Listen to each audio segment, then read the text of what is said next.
আসসালামু আলাইকুম সুপ্রিয় এইচএসসি পরীক্ষার্থী, প্রিয় শিক্ষার্থীরা, আশা করছি তোমরা ভালো আছো।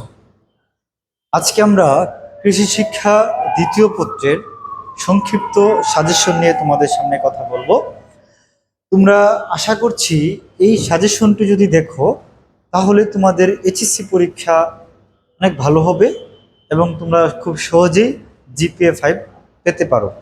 আমরা শুরুতেই অধ্যায় ভিত্তিক টপিকস নিয়ে কথা বলবো এবং তোমাদের বিভিন্ন বোর্ড প্রশ্নগুলো একটু দাগিয়ে দিব। হ্যাঁ, তো তোমাদের যখন তোমরা ক্লাসটি করবা তখন খাতা, বই এবং সাপ্লিমেন্ট অথবা টেস্ট পেপারস যাই আছে তোমাদের সামনে তোমরা তা নিয়ে থাকবা। আমরা শুরুতেই যদি একটু কথা বলি তাহলে প্রথম অধ্যায়ের নাম হলো মৎস্য চাষ। মৎস্য চাষ, তো মৎস্য চাষের মধ্যে আসলে আমরা কি পড়ব? আমরা ক্লাসে তোমাদেরকে অনেকবার বলে দিয়েছি, আজকেও আমরা তোমাদের একটু বলি যে এই বছর মৎস্য চাষ কাকে বলে, মৎস্য চাষ কাকে বলে, অথবা যদি মৎস্য চাষ নাও আসে, মৎস্য চাষ মানে একুয়াকালচার আসতে পারে, যে একুয়াকালচার কাকে বলে। ধরো এটি আসলো না, তাহলে রাক্ষসে মাছ কাকে বলে?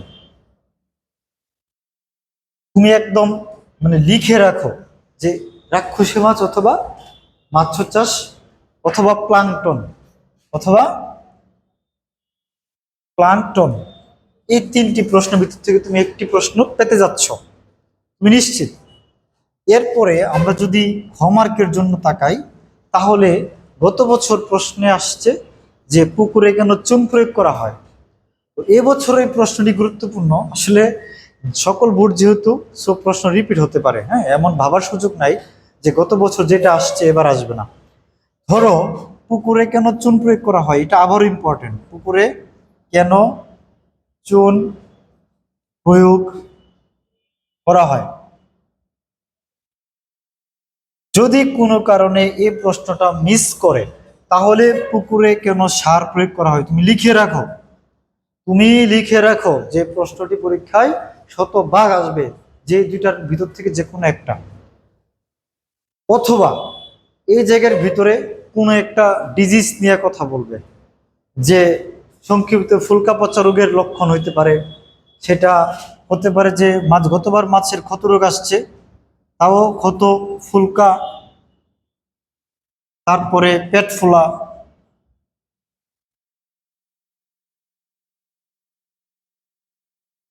লেজ ও পাখনা পচা।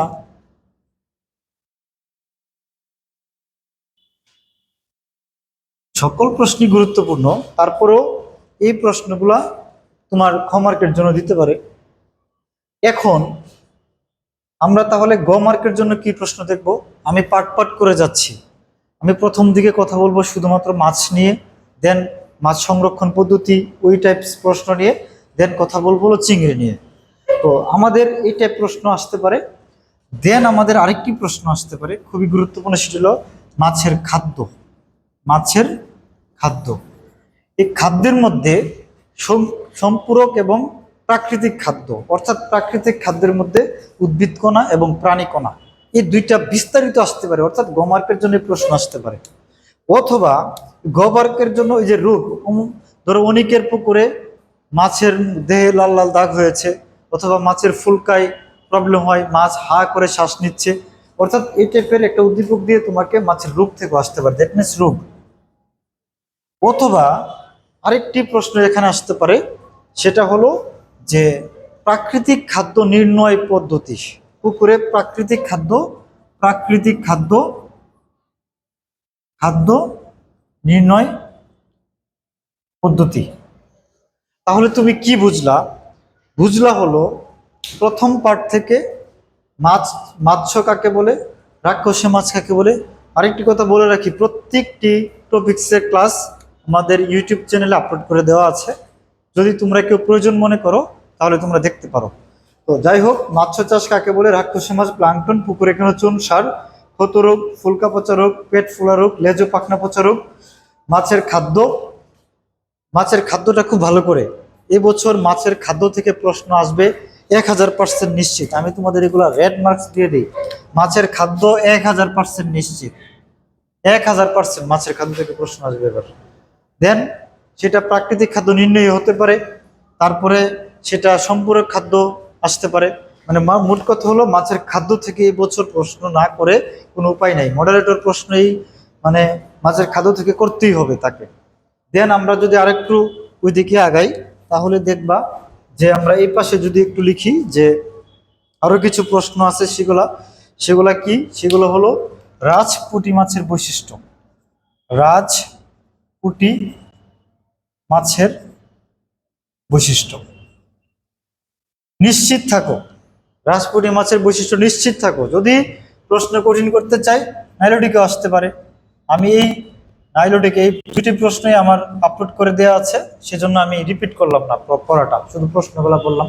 রাজপুঁটি এবং নাইলোটিকা। এর পরবর্তী টপিকস এবছর প্রশ্ন আসবে 1000% নিশ্চিত থাকো।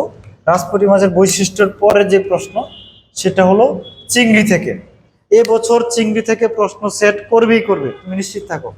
চিংড়ি থেকে তাহলে কি প্রশ্ন আসবে? চিংড়ি থেকে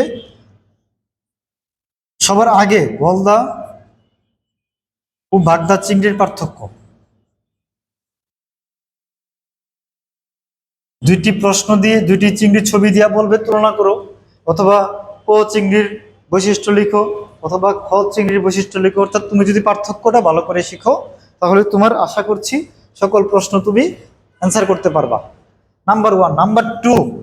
নাম্বার টু আরেকটি প্রশ্ন আসতে পারে যে লবণ খেতে, লবণ অথবা ঘেরে ঘেরে বাগদা চিংড়ি চাষ। আরেকটি প্রশ্ন আসতে পারে যে ধান খেতে গলদা চিংড়ি চাষ। আমি কিন্তু একদম তোমাদের সেট বলে দিচ্ছি। একটা সেট হতে পারে মাছ চাষ কাকে বলে, রাক্ষসী মাছ, পুকুরের চুন অথবা সার, রূপ দিয়ে একটা প্রশ্ন হতে পারে, আর খাদ্য প্রাকৃতিক খাদ্য নিয়ে প্রশ্ন হতে পারে, একটা সেট কনফার্ম। আরেকটি সেট হতে পারে গলদা চিংড়ি, রাজপুঁটি মাছের বৈশিষ্ট্য, লবণ খেতে বা ঘেরে বাগদা চিংড়ি চাষ, এবং ধান খেতে গলদা চিংড়ি চাষ। এই সেটের মধ্যেই প্রশ্ন আসতে পারে যে চিংড়ির অর্থনৈতিক গুরুত্ব। চিংড়ির অর্থনৈতিক গুরুত্ব প্রথম মধ্যে থেকে দুইটাই সেট হবে। এই দুইটা সেট থাকার সম্ভাবনা অনেক বেশি, অনেক বেশি। মানে কি এই দুইটি সেটই পরীক্ষায় আসবে। হ্যাঁ, এইভাবেই আমরা বলতে পারি ইনশাল্লাহ।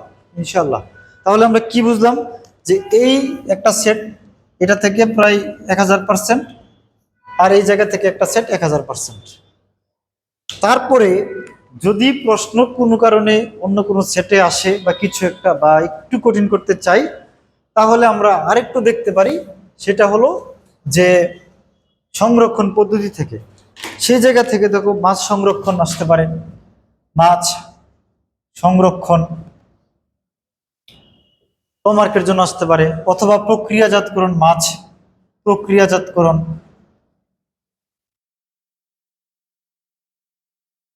মার্কের জন্য আসতে পারে। মার্কের জন্য আসতে পারে যে মাছ পচনের লক্ষণ,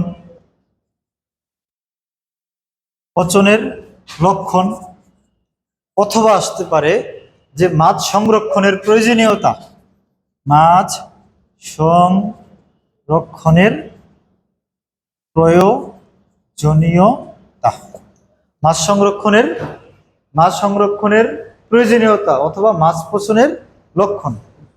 তো আমরা দুইটা জিনিস বুঝলাম।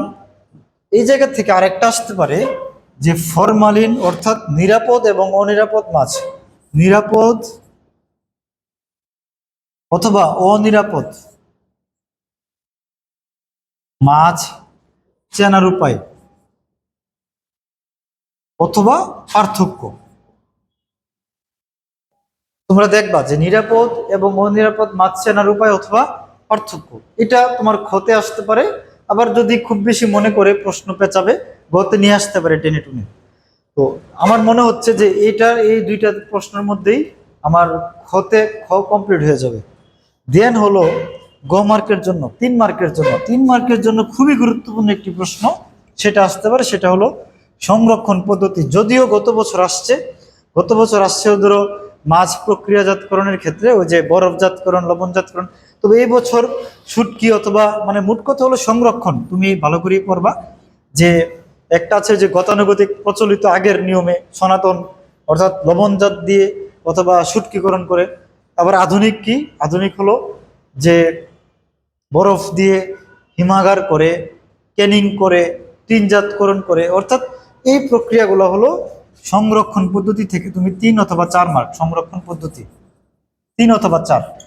আরেকটা প্রশ্ন আসতে পারে এই সেটের মধ্যে, খুবই গুরুত্বপূর্ণ একটি প্রশ্ন, খুবই, সেটি হলো যে মাছ পচনের কারণ। এটা তোমরা বিভিন্ন প্রশ্নে দেখবা যে 2 মার্কের জন্য দিত। তবে আমার কেন জানি মনে হচ্ছে যদি মডারেটর প্রশ্ন করে 3টার সেট থেকে যে কোনো 2টা সেট দিয়ে দিবে, তাহলে তোমরা আশা করি তাহলে প্রথমটা বুঝলা যে মাৎস্য, রাক্ষসে মাছ, প্রাকৃতিক খাদ্য এবং রোগ থেকে একটি প্রশ্ন দিতে পারে। খুবই সিম্পল, তুমি নিশ্চিত থাকো। আরেকটি প্রশ্ন দিতে পারে যে গলদা ও বাগদা চিংড়ি থেকে, তুমি এটা নিশ্চিত থাকো। আরেকটি প্রশ্ন দিতে পারে যে তোমার ওই যে মাছ সংরক্ষণ থেকে। তো এমসিকিউ কি পড়বা? এমসিকিউ হলো মানে বই থেকে, বইয়ের যে যে বই রাইটার ফলো করো, তো সেই বই থেকে বইয়ের পিছনে এমসিকিউগুলো পড়তে পারো। আর খুঁটিনাটি যেগুলো গুরুত্বপূর্ণ মনে হয় তোমার কাছে সেগুলো একটু দেখে দেখে পড়বা। রাক্ষসে মাছের এক্সাম্পলগুলো পড়তে পারো, বরফজাতকরণ, হিমাগারের টেম্পারেচারগুলো পড়তে পারো, মানে এরকম কিছু, বা মাছ কেন পচে ওইগুলার কারণ পড়তে পারো। তো এরকম 2-1টা প্রশ্ন তুমি পড়তে পারো। তবে সাপ্লিমেন্ট অথবা টেস্ট পেপার তোমার কাছে যাই থাকে তুমি তার থেকে বোর্ডের প্রশ্ন, বিভিন্ন স্কুলে আসা প্রশ্নগুলো পড়তে পারো। এখন তোমাদের কাছে যদি আমি পাঞ্জেরি 2026 সালের সকল বোর্ড, এই যে এটা থেকে আমি দেখাচ্ছি, আমি বোর্ডও বলে দিব, এই যে আমি প্রশ্নগুলো নিয়ে কথা বললাম, আমি আমার মতো একটা সাজেশন দিয়েছি। তারপরও আরো কিছু গুরুত্বপূর্ণ প্রশ্ন আছে এই রিলেটেড, যেগুলা তোমাদের পড়াশোনা করেই যাইতে হবে পরীক্ষার হলে, সেগুলো আমি তোমাদের একটু বলি। ধরো তোমাদের 4 নম্বর একটা প্রশ্ন আছে, এই যে আমি বলেছিলাম যে রাজপুঁটি মাছের এই যে বৈশিষ্ট্য, এই যে দেখো রাজপুঁটি মাছ আমি 100%, 5000% দাগে রাখছি। যে এটার ক নাম্বার প্রশ্ন দেখো, যে রাক্ষসে মাছ কাকে বলে, নিরাপদ মাছ সংরক্ষণ করা কেন প্রয়োজন, এই যে দেখো নিরাপদ মাছ। তারপরে চিত্রে প্রদর্শিত মাছটির বৈশিষ্ট্য, এই যে দেখো রাজপুঁটি মাছের বৈশিষ্ট্য। উল্লিখিত মাছটি পুকুরে চাষ করা কি লাভজনক কিনা। তো এই যে অর্থাৎ রাজপুঁটি মাছের বৈশিষ্ট্য বা লাভজনক ও গুরুত্ব, অর্থাৎ এটা থেকে একটা প্রশ্ন তুমি নিশ্চিত থাকো এটা দিতে পারে। তো তারপরে আবার 5 নম্বর প্রশ্নটা ঢাকা বোর্ড 2023 আসছে। একটি কথা মনে রাখবা, ঢাকা বোর্ডের কোনো প্রশ্ন, 2023, 2022, 2019, 2018, 2017 একটা প্রশ্ন তোমাকে বাদ দেওয়া যাবে না, মানে যাবে না। এখন তাহলে আবার দেখো, রাক্ষসে মাছ কাকে বলে, নিরাপদ মাছ সংরক্ষণ করা কেন প্রয়োজন, উদ্দীপকে উল্লেখিত অনেকের পুকুরে প্রাকৃতিক খাদ্যের পরীক্ষা, অর্থাৎ ওই যে হ্যাঁ প্রাকৃতিক খাদ্যের আমি মুছে ফেলছি, হ্যাঁ প্রাকৃতিক খাদ্যের পরীক্ষা আমি আগে দিয়েছি, যে খাদ্য থেকে একটা ক্লিক করবে। প্রথমবার মাছ চাষের রৌনকের ব্যর্থতা, অর্থাৎ রৌনক ভুলভালভাবে প্রথমবার মাছ চাষ করছে, তারপরে তুমি এটা পড়লে বুঝবা। অর্থাৎ মাছ চাষ প্রাকৃতিক খাদ্য বা নির্ণয় বা খাদ্য থেকে একটা দিয়ে দিবে, ক্লিক করবে। দেন হলো যে লাস্টে বললাম যে সংরক্ষণ পদ্ধতি, দেখো 6 নম্বর প্রশ্নটা ঢাকা বোর্ড 2023 আসছে। এই যে শুটকিকরণ এবং লবণজাতকরণ, অসাধারণ একটি প্রশ্ন। খেচারি কি, চিংড়ি চাষ কেন লাভজনক, এই যে চিংড়ি অর্থনৈতিক গুরুত্ব, এই যে ক্লিক করছে দেখো। উদ্দীপকে ক চিত্রে প্রদর্শিত প্রক্রিয়া, এই যে শুটকিকরণ। তারপরে ক এবং খ পদ্ধতির মধ্যে কোনটি বেশি সহজলভ্য, লবণজাত এবং শুটকিকরণের মধ্যে কোনটি সহজলভ্য। অর্থাৎ এই টাইপের একটা প্রশ্ন তোমাকে আবার দিতেই পারে, তুমি নিশ্চিত থাকো ইনশাআল্লাহ। তারপরে 7 নম্বর একটা প্রশ্ন দেখো, এই যে বললাম প্লাঙ্কটন থেকে মুছে ফেলছি, আমি আসলে মুছার উচিত হয় নাই, এরপর থেকে আমি মুছবো না, আমি একদম পাট করে রাখবো। এই যে দেখো যে ফাইটোপ্লাঙ্কটন কি, মাছ কেন শুকানো হয়, ওই যে শুটকিকরণ টাইপের। উদ্দীপকে উল্লিখিত উক্ত চিংড়ির বৈশিষ্ট্য, অর্থাৎ এখানে বাগদা অথবা গলদা চিংড়ি, ধান চাষি তো তার মানে গলদা চিংড়ি। আমরা জানি লবণ খেতে বাগদা, ধান খেতে হয় হলো গলদা চিংড়ি। তো গলদা চিংড়ির বৈশিষ্ট্য, উদ্দীপক উল্লেখিত চিংড়ি চাষ অর্থনৈতিক লাভজনক, অর্থাৎ চিংড়ির অর্থনৈতিক গুরুত্ব। খুবই সুন্দর একটি প্রশ্ন, এটা তুমি 1000% নিশ্চিত থাকো এই প্রশ্নটা। তারপরে এই যে চিত্রের মাধ্যমে, এই যে এই চিত্রটা কি, এটা হলো দেখো যে প্রাকৃতিক খাদ্য নির্ণয়ের পদ্ধতি, অর্থাৎ আমরা আগেই বলেছি যে এই প্রশ্নটা ক্লিক করতে পারে। মাছ কেন পচে, আমি বলেই ফেলছি মাছ পচনের কারণ, হ্যাঁ মানে খুব সুন্দর করে এই প্রশ্নগুলো আমি দেখাইছি। এটা হলো 8 নম্বর প্রশ্ন, দিনাজপুর বোর্ড 2023। 8 নম্বর দিনাজপুর বোর্ড 2023, এর আগে একটা 7 নম্বর দিনাজপুর বোর্ড 2023, অর্থাৎ দিনাজপুর বোর্ডের দুইটা প্রশ্ন খুবই গুরুত্বপূর্ণ। তারপরে যদি আপনি চিন্তা করেন তাহলে 9 নম্বর প্রশ্ন, সেটা হলো Dhaka board, Mymensingh board, Rajshahi board, Chittagong board 2009। তুমি নিশ্চিত থাকো 1,00,000% এই প্রশ্ন, 1,00,000%, 1,00,000% নিশ্চিত থাকো। এবার এবছর গলদা বাগদার এই প্রশ্ন দিবে, তুমি নিশ্চিত থাকো ইনশাআল্লাহ।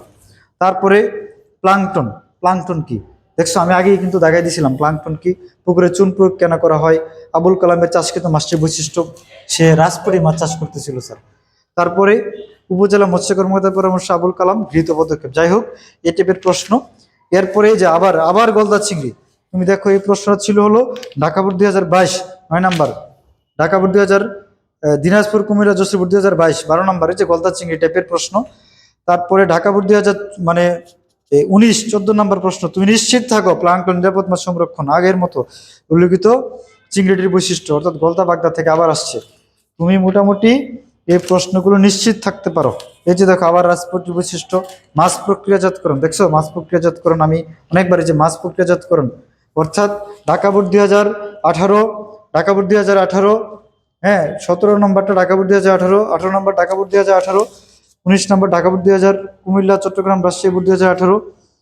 তারপরে 20 কুমিল্লা বোর্ড, রাজশাহী বোর্ড, 20 নম্বর প্রশ্ন 2018, দেখো হ্যাচারি কি, নিরাপদ মাছ সংরক্ষণ কেন প্রয়োজন, এহসানের পুকুরে মাছে কোন রোগে আক্রান্ত, এবং মৎস্য কর্মকর্তা, অর্থাৎ এই রোগ থেকে একটা প্রশ্ন দিয়েই দিবে, পেট ফোলা রোগে আক্রান্ত, এই প্রশ্নটা এবার দিতে পারে মোটামুটি 100% তুমি নিশ্চিত থাকো। রোগের, ওই যে আমি তো বলছি রোগ থেকে প্রশ্ন ক্লিক করলে এটা করতে পারে।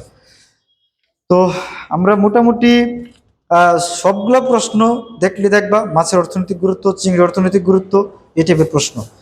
তো আমরা লাস্ট বেলা একটু বলি, আমি সাপ্লিমেন্ট থেকেও দেখাই দিলাম, প্লাস তোমাদের প্রশ্ন বারবার বলে দিয়েছি, খাদ্য থেকে ক্লিক করবে, প্রশ্ন চিংড়ি থেকে ক্লিক করবে, সংরক্ষণ পদ্ধতি থেকে ক্লিক করবে।